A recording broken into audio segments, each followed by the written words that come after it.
どうもです。今日は86なんですが、クラッチを踏んでペダルの操作をするとキュッキュッって音がするようになったんですよね。で、おそらく原因は、クラッチ板を動かすレリースフォークのこのフォークの支点のところのグリス切れだと思います。なので、グリスアップして直していきたいなと思うんですが、現象としてはこんな感じです。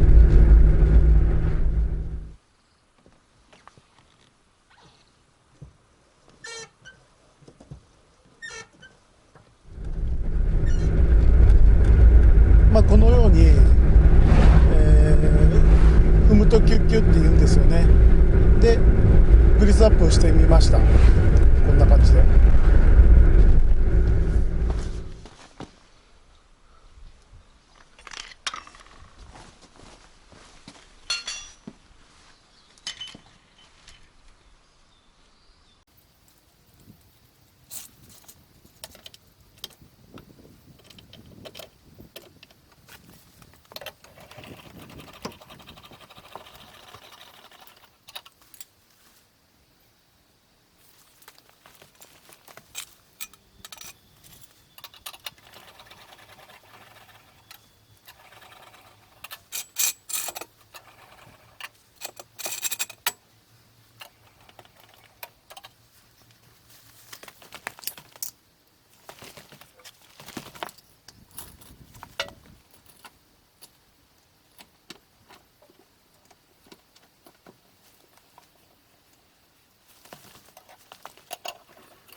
ご覧のように、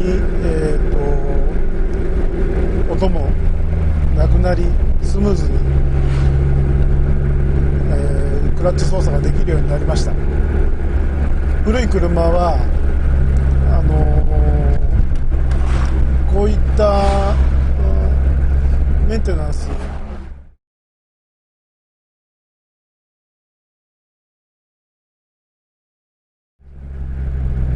グリスアップしてみました。今日はそんな動画です。じゃあね。